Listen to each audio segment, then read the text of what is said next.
1 2 1 2.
Thank you. Thank you very much, ladies and gentlemen. Asanteni sana. Ladies and gentlemen, thank you very much for finding time. I want to welcome the membership of the fourth estate, our press teams. Karibuni sana katika makao haya ya naibu wa rais wa Jamhuri ya Kenya. And by way of beginning, we have concluded the parliamentary group meeting for the Hustler Nation movement that encompasses members of parliament from different political parties that have now converged as members of one parliamentary group meeting. We have discussed a myriad of issues. We have discussed about our political formation, the United Democratic Alliance. We have discussed on parliamentary business that is currently before the House and that we intend to sponsor and support going forward. We have discussed matters of national importance. We've had a long discussion on the current situation in the country, especially relating to the COVID-19 pandemic that has ravaged the country. We took the position as a team when the Ministry of Health announced the surge in numbers to reschedule all our public engagements until further notice, as I announced formally on my social media platform. We've had also an in-depth discussion on matters to do with what we believe should be the current engagement on managing the COVID-19 pandemic, especially with reference to vaccination. And we are going to make a statement about that. We also appreciate this political situation in the country, and we've also discussed on other matters of housekeeping and how we intend to engage the public in our responsibilities, different responsibilities as members of parliament, as senators, and as leaders in the Republic of Kenya. Ladies and gentlemen, we have a short statement that we are going to make. We appreciate that, as we said about 2 years ago, that it was the intention of this team to change the political conversation in our country. We are very proud and happy that finally the conversation in Kenya has changed. And today we are not discussing about constitutional change. We are discussing matters economy. That we are not engaged in an exercise of trying to create positions for leaders, that we are in the passionate engagement to see how we can create jobs for ordinary citizens. That today in Kenya, the conversation is not about leaders and what is in it for them in the next political dispensation. The discussion is what is in it for Mama Mboga, the boda guys, the ordinary people in Kenya. We are very proud that while in the past we were discussing about the Prime Minister and Deputy Prime Minister and other positions, today Mama Mboga has taken the center stage. And the boda guy is at the heart of the political conversation in Kenya. We welcome our competitors who have graciously accepted to join us in the conversation about the economy of our country, about ordinary people, about jobs, about enterprise. We want to tell them we are ready and we want to engage in that conversation that is going to bury forever the politics of ethnicity, the politics of division and hate, and is going to elevate our political competition to the realm of issues that would make a difference in the lives of the people of Kenya. We understand that our competitors have criticized matters to do with the economy and matters to do with our bottom-up model. We welcome all the criticism because it is an avenue for us to improve on our model.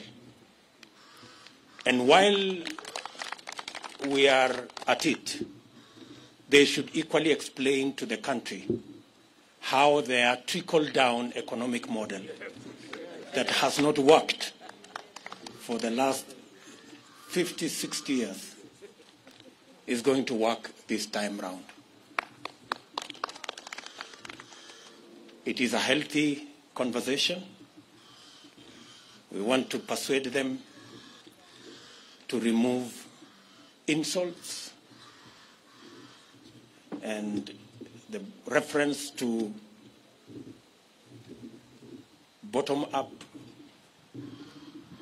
or bottoms-up liquor competition or anatomy of different parts of the body.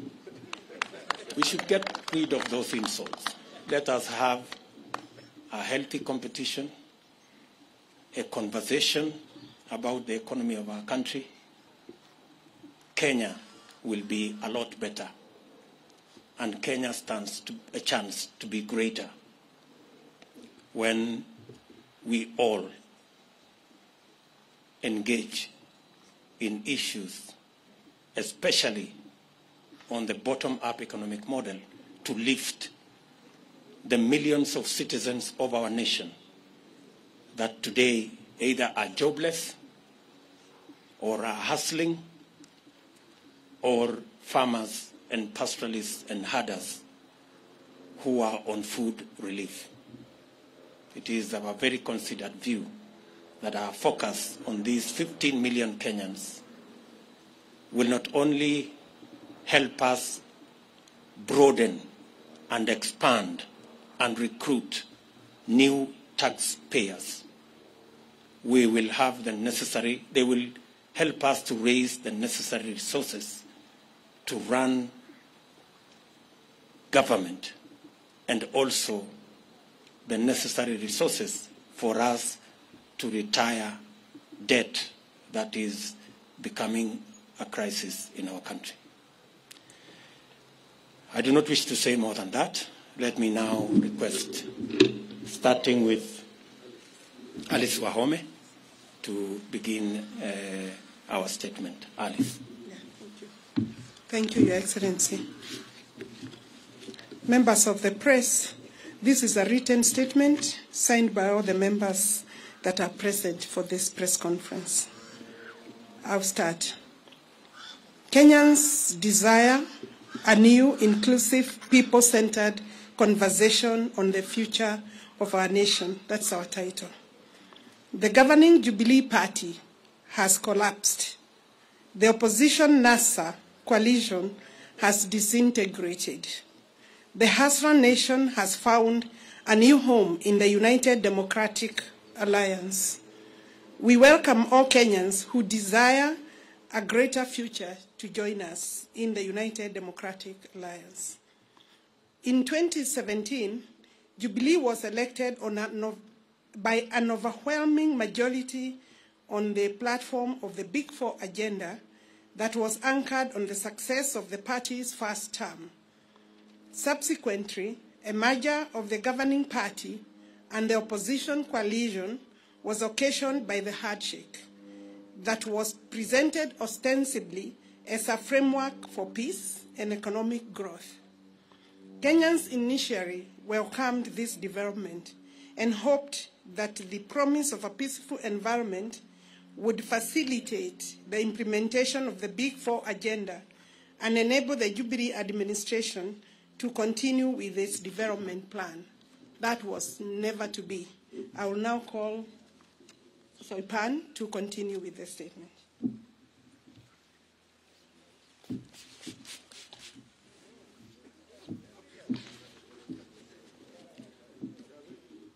Sadly, this framework degenerated into an unnecessary, arbitrary, selfish, and unconstitutional attempt at changing the Constitution that occasioned unlawful and unbudgeted expenditure of billions of shillings of public resources that are to date unaccounted for and are a subject of the Auditor General's inquiry. Little wonder, a recent survey has shown that 72% of Kenyans believe that the country is headed in the wrong direction. For 4 good years, the country has been engaged in the BBI process, characterized by hubris, chest thumping, blackmail, intimidation, and bribery. In this process, party parliamentary committee leadership and members who were perceived to be disagreeable to this scheme became victims of a vicious purge and expulsion. Besides, the criminal justice system, Kenya Revenue Authority, and other state agencies were mobilized and weaponized to intimidate, blackmail, victimize, and persecute leaders, business people, and ordinary Kenyans perceived to be opposed to this unconstitutional order, BBI, and its anti-people recommendations. This provided a leeway for the attempted vandalism of the constitution of our country. Fortunately, the judiciary made a very profound decision affirming the supremacy of the people, their constitution, and independent institutions. Honorable Cecily Mbarire.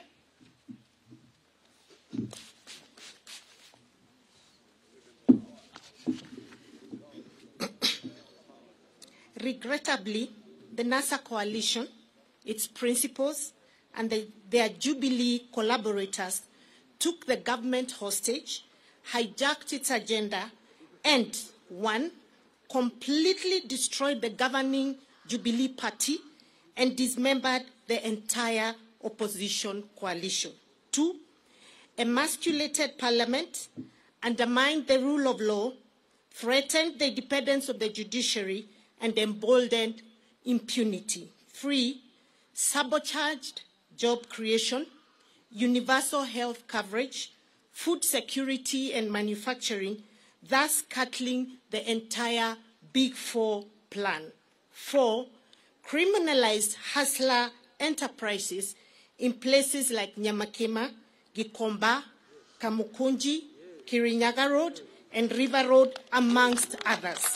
Five, presided over the brutal or inhuman evictions and demolitions of the vulnerable and destruction of private property in places like Kariobangi, Ruai, amongst many other places across the country. Six, mismanaged the economy, leading to stockpiling of public debt to unprecedented levels that has occasioned the current economic crisis that our country is facing. I wish to call upon Honorable Benjamin Tayari. Thank you. Thank you. Our approach towards a bottom-up economic and governance model. To address this sad and grim state of affairs facing our country, the Hustler Nation, forged by the people in the diversity from all parts of the country, here represented by leaders from across the political divide, believe in a new economic and political paradigm that prioritizes, one, bottom-up over trickle-down economics. Two, the people over their leaders. Three, empowerment over power sharing. Four, jobs over positions. Five, enterprise over patronage. Six, economic transformation over opportunistic constitutional amendment. I hereby call Honorable Mabonga to continue.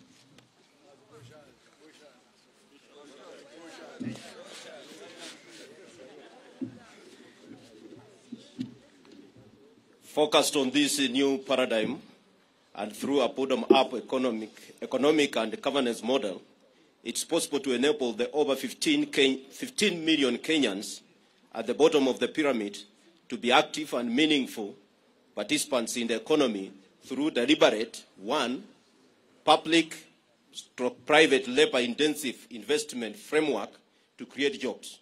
Two, financing instruments and mechanisms to spur, promote, and empower hustler enterprises such as Mama Mboka, hawkers, bodabodas, artisans, artists, among others. And then three, facilitation and enhancement of productivity of farmers, pastoralists, fisher folk, and other actors within agriculture value chain. Number four, implementation of manufacturing and industrial program that prioritizes cottage industries as a multiplier of national productivity. In the meantime, we will continue sponsoring and supporting people-centered legislation and policies that entrench the objectives of bottom-up economic and governance model. And we will also sensitize the public to remove what is in the heads of the majority. May I take this opportunity to invite the leader of majority, Hon Aden Duale, the man of all seasons.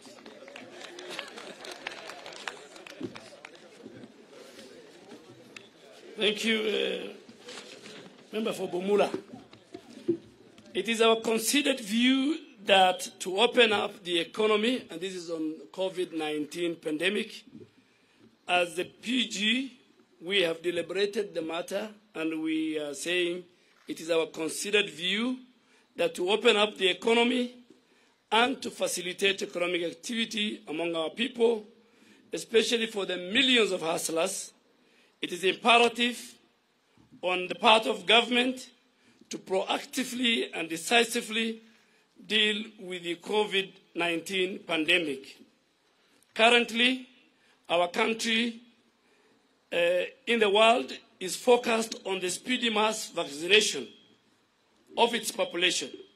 We expect the Ministry of Health to, without any further delay, to roll out the vaccination of Kenyans with immediate effect, as earlier communicated by government and more so by His Excellency the President.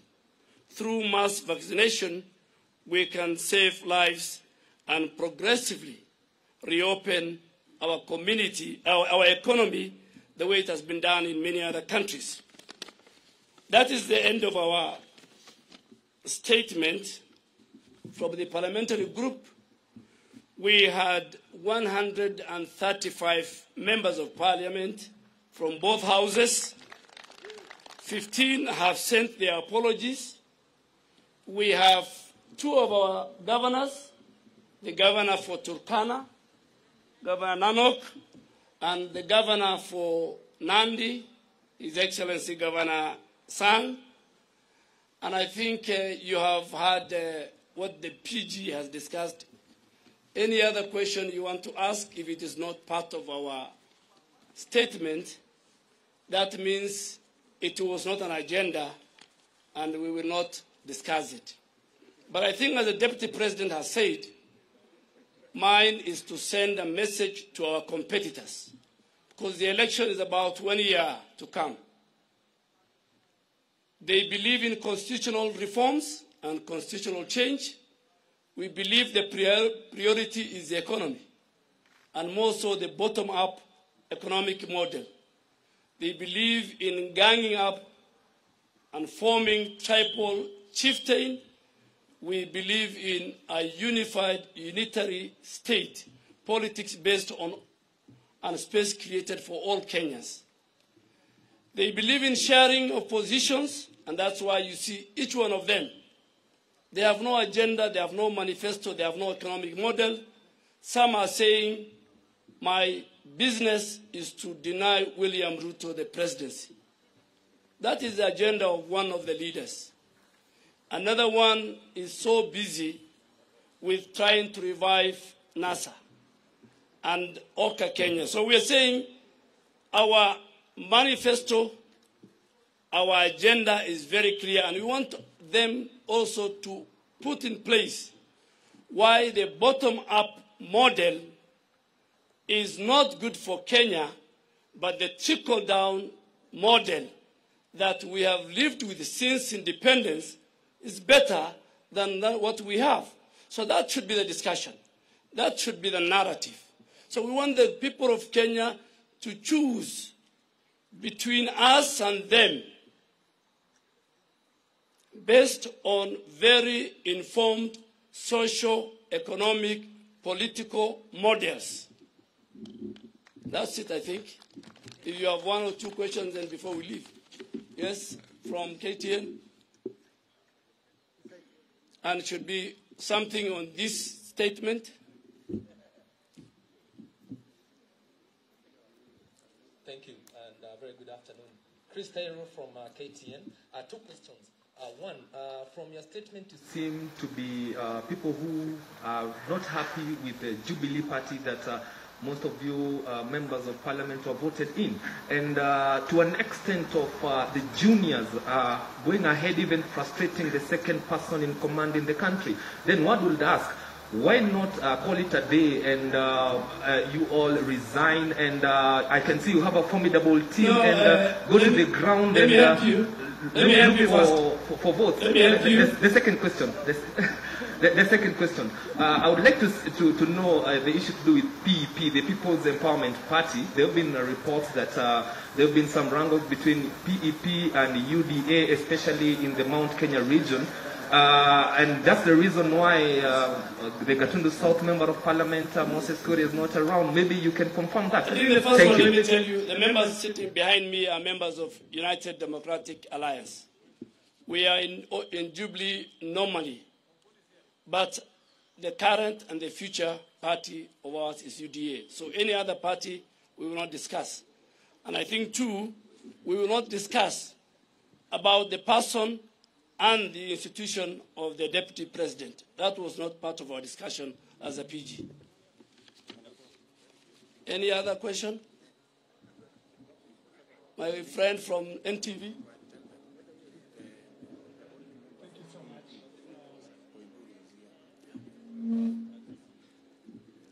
Thank you so much.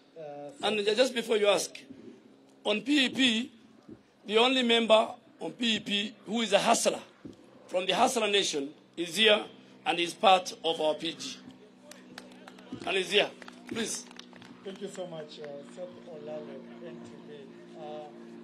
Just to ask if UDA is working with its affiliate TSP, Chama cha Kazi, and also you've said, bit of majority have said that, you know, you're either with us or not with us, but are you open as UDA now that we're going into a general election and we have a tradition of, you know, transfer of members of parliament and even politicians to other coalitions? Are you open to work with other coalitions such as OCAN, the rest? Thank you. Thank you very much, Mr. Olani. As has been communicated to you, that was not part of the discussion today. So, at an appropriate moment, when that becomes a subject of discussion in our PG, we will ably respond to what you have said. So please hold your horses. Any other question? Yes. My question is about bottom-up. Can you be able to emphasize? We know the numbers of the youth in this country, they have no job. Can you be able to emphasize how are you going to improve that economically? Good question. Good question there. If amongst the 15 million people at the bottom of the pyramid is about 4 million jobless Kenyans, it is our considered position that through policy change in investments, by investing not in capital-intensive infrastructural programs, rather investing in labor-intensive infrastructural programs, for example, housing, cottage industry, agro-processing, value addition, informal manufacturing, we can create millions of jobs. I know the question many people ask, where are you going to find the money? Let me tell you, we didn't have to look for additional money for us to do the 10,000 kilometers of roads we have done. We changed the model of building roads. We didn't have economic model.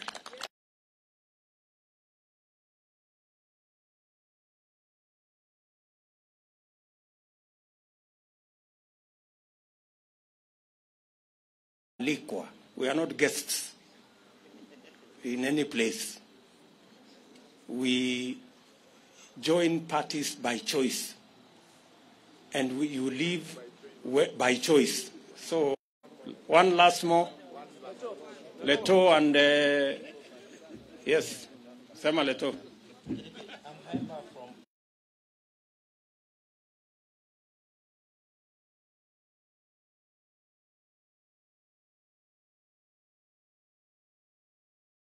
Since you were not in the room where I made that statement, maybe I will recommend.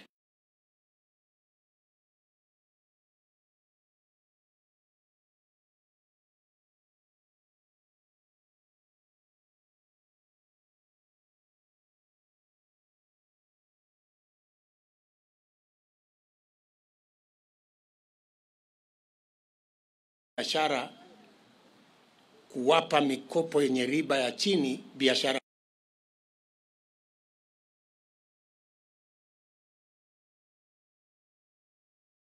completely kukopa madeni, kwa sababu tutakuwa na pesa ambayo sisi wenyewe kwa kuzalisha uchumi wetu nyingi, na itatuwezesha kuendesha serikali yetu bila ya kwenda kutafuta mikopo. The big crisis of debt by making sure we have more Kenyans brought into the tax-paying bracket, because we have enabled either them to get jobs or their enterprises to grow.